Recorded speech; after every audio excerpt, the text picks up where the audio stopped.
What's going on, everybody? Welcome back to the Podium podcast, Coach D's Corner Edition.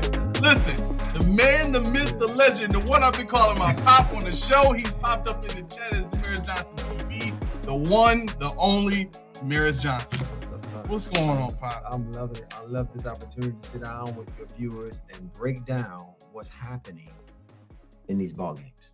I love it. I love it. Listen, we got some great video review set up for you today. So sit back, relax, and enjoy the show. The first play we want to get into, though, right? Josh Allen. Everybody's kind of wondering how the sack strip fumble happened. Everybody's looking at that situation as, well, was anybody open? Because I've heard a lot of people say, well, nobody was probably open, and that's why. So let's take a look at the play, and let's see what actually happened. Well, a lot of times when turnovers happen, there was probably a situation where it could have been avoided. Mm-hmm. And this case is definitely one that probably could have been avoided, but, it just didn't happen the way we thought it was going to happen. What we can look at, though, here on the R22 is the formation. Like, it's a wide open formation. I can't remember the down and distance at this point, but everybody's in play. Everybody's in play to receive the ball because of this.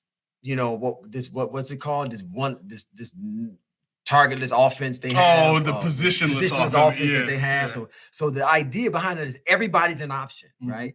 But obviously you'll see here that Josh is looking for a particular player to get the ball to. But when that didn't happen, instead of turning to the next read, it looked like Josh kind of panicked a little bit. And because of that, he held the ball and you end up with a strip sack, right? Okay. Well, let's take a look at it.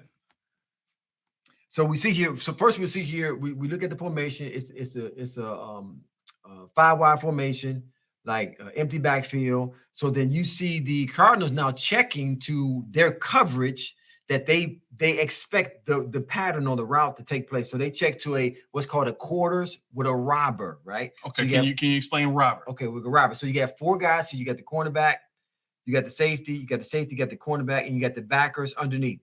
And then you got this guy here who's going to play the robber, and he's going to sit right here in the middle. So he's robbing. He's cheating a little bit. Cheating. He's robbing, or he's taking away all the end cuts or the seam routes that in their film study, they've discovered the Bills like throwing it, or Josh likes throwing it between the hashes or between the numbers inside the 20-yard line. Okay. That might be something they picked up in film study.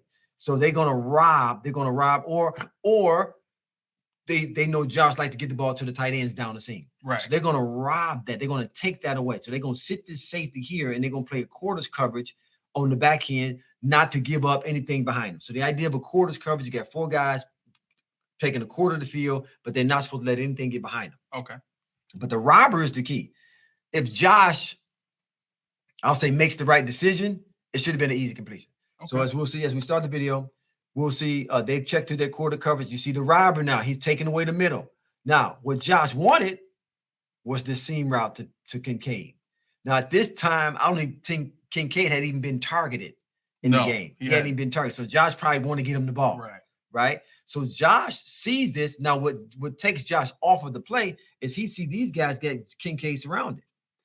What Josh, knowing the route, knowing the pattern of what's happening with them to play, he should immediately go to another read. Okay. So once they took away Kincaid with the safety, he should immediately go to Sanders. Watch what happens. Instead of doing that, though, we go back a little bit. That's Samuel you're talking about. Samuel, I'm sorry. Yeah, Samuel. Samuel's here. Josh wants to go here. Not there. Who took it away? The robber. One and the robber. Josh sees that. So when the robbers go here, Josh knows he got the D coming behind it. But instead, Josh kind of panics a little bit. Yeah, he's got some happy feet. You can see it in the stands. There's nobody. He's not getting pressured. Yeah. Right? Nobody's coming. And instead, he stops. Now, you still should think, what? Josh, make the throw. Right. Josh, make the throw. But because he took that false step, now he's got to reestablish himself. Mm-hmm. And by that time, he comes off it, holds the ball, ends up with the strip sack. Right? Let's look at the tight copy. You get a better image of what Josh was seeing. Okay. So again, they make their check. Josh sees the robber. You'll see Josh looking for Kincaid. So he's looking for Kincaid. He comes off Kincaid. If he just sits in the pocket and turns to his next read, he got an easy throw. Yeah, it's right there. He got an easy throw. But he doesn't. And still, I don't not quite sure why he still doesn't make this throw, but he doesn't. Ends up with a strip sack. And the type of player Josh is he's gonna look to make a play. That's what we see. Like on one instance, we get on him about a play like this, but he's trying to make something happen. Yeah. But when he's diving over people and flipping over people and running people over to get in the end zone, we don't say anything. You this is Josh Allen. You got to take Josh to be Josh. Yeah. And he might fumble it once in a game, but he's gonna give you 3 touchdowns because he's looking to make a play. Right. And as we know, I mean, Josh Allen can be coached to a certain degree, right? But it's very difficult to take that away. Can you just talk about really quick? Because a lot of people want to take Josh Allen and put him in a box the same way that Sean McDermott has been trying to do and just make him more efficient, right? But what does that do to a quarterback like Josh when you try to take away the desire for the 20-yard passes and the big plays and stuff like that he wants to go for in his mind? It handicaps him. It's like trying to play basketball with one arm tied to your side. It handicaps him. No, and most importantly, it handicaps him mentally. Right? When he's in this instance, he wants to make a play. That's just he has that gunslinger, I'm going to get it done mentality. Yeah. And when you try to harness him and reduce his mistakes, unfortunately, you handicap him. And the biggest handicap for Josh would be mentally, because he's thinking, man, if I make a mistake, what they gonna think? Right. What they gonna think? What they gonna do? What they gonna change up? Right. Right. So in this case, he could have been holding the ball because he didn't want to make a mistake. Right. That was my thought. You got like Josh Allen, you got to live with it and you got to die with it. That's it. Because he's going to make more plays than he doesn't. 100%. We said it on the show yesterday. The Bills' offense has been the most efficient offense in the league for the last 4 years. Actually, somebody corrected me in the chat. I said 3. It's actually 4 years. And I have to go back and look at the stats for this, week 1. But the Bills were one of the more efficient offenses in the league. I think they were top 3 in terms of offensive efficiency. But everybody's talking about the interceptions and everything. Well, then how is the offense so efficient?